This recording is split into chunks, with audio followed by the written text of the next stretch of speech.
aim of this video is to keep forestry managers and contractors on the right side of the rules, to reduce the risks of pollution and to improve forestry practices.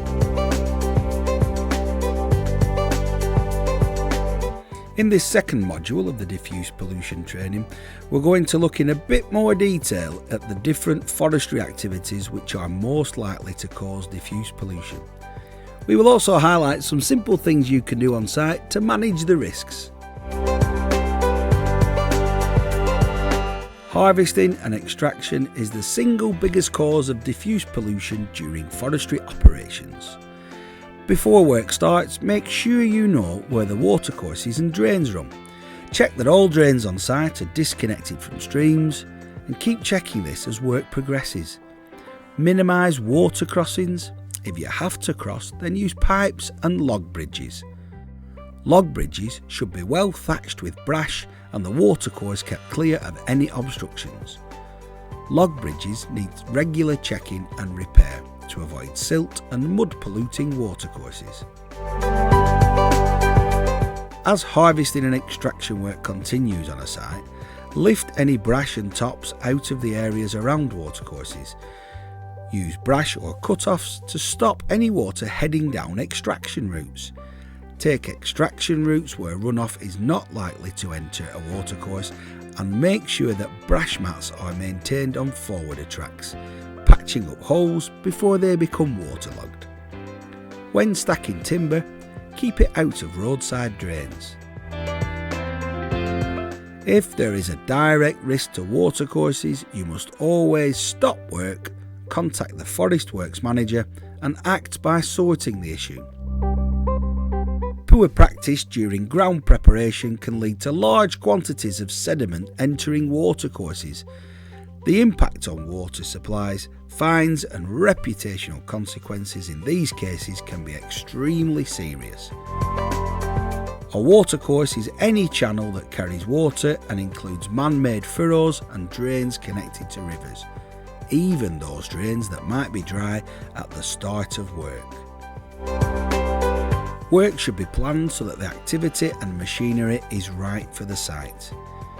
You should know where all the watercourses are and keep appropriate buffer areas in place. These should have been identified to you by the Forest Works manager. Before starting work, any existing drains which are directly connected to the watercourses should be blocked. During work, use silt traps or sumps and vegetated areas to reduce sediment runoff. Gradients of new drains should not exceed 2 degrees. If there is a direct risk to watercourses, you must always stop work, contact the Forest Works manager and act by sorting the issues. Never operate machines in watercourses on site. When moving machines, avoid tracking for long distances on forest roads. Don't track machines within buffer areas which protect watercourses, wetlands and other sensitive sites. Don't undertake ground preparation work such as mounding on waterlogged ground. Remember, it may only be possible to work some sensitive sites when it is dry. Know the areas on site that you must avoid during heavy or prolonged rainfall and know the rules to prevent diffuse pollution. Forest roads will act as a pathway for diffuse pollution, whatever the forestry activity.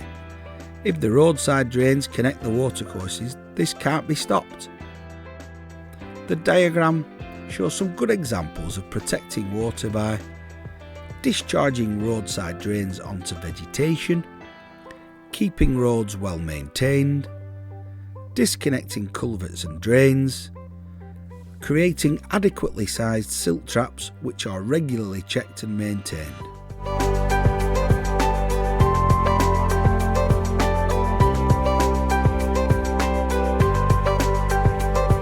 Runoff from quarries and borrow pits may be clear or may have a colour, however, because of its source. It will contain pollutants such as aluminium, iron, copper, which can have serious impact on wildlife and contaminate water supplies. On a quarry site, use the perimeter drainage to divert clean water away. Water from the quarry working area and rock stockpiles should be directed into silt traps and sumps, with outlets onto vegetated strips for natural treatment. If there's a direct risk to watercourses, you must always stop work, contact the Forest Works manager and act to sort the issue.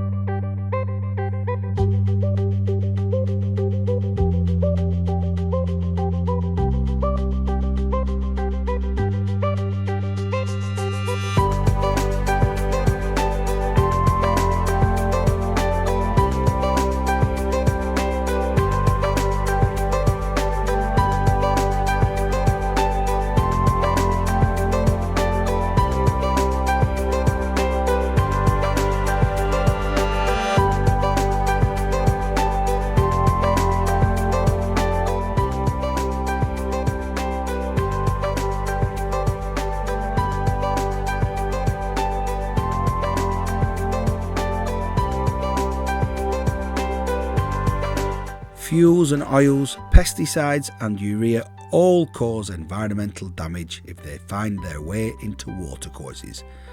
Small, unintentional losses during storage and handling can have serious consequences for local waters, including disruption to private and public water supplies.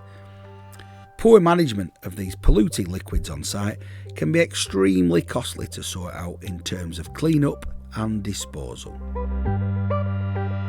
Around watercourses, including ditches and drains, always make sure fuels, oils and chemicals are stored in a way that minimises risk of spills or leakages. Tanks should be double skinned or bunded and lockable. Funnels should be used when pouring from cans and fuel bowsers positioned on a stable site. All machinery should be well maintained and regularly inspected. Spill kits should always be on site, both at the storage areas and within mobile machines. Any waste or recovered oil must be kept in an oil-tight container and disposed of at a licensed site as hazardous waste. Liquid or spill kits contaminated with oil or fuel are hazardous waste. Make sure you know how to dispose of these.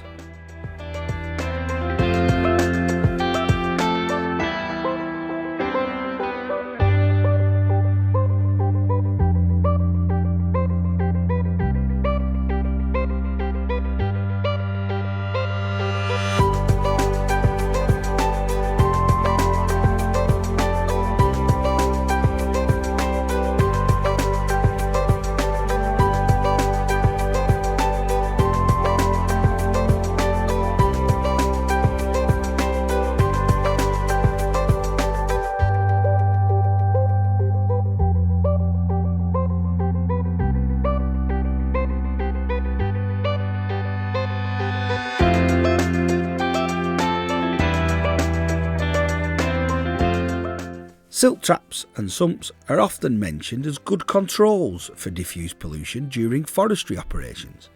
A silt trap or sump acts as a sediment trap for dirty water runoff.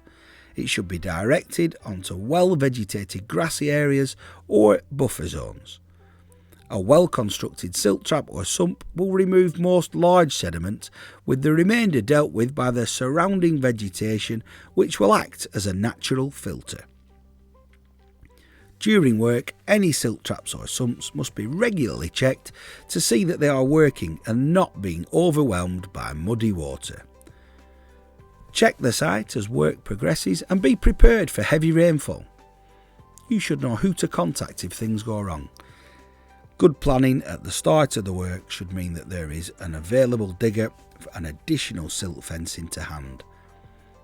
If there is a direct risk of diffuse pollution, you must stop work and contact the Forest Works manager. An emergency response card should always be on site, giving you the necessary contact details and telephone numbers.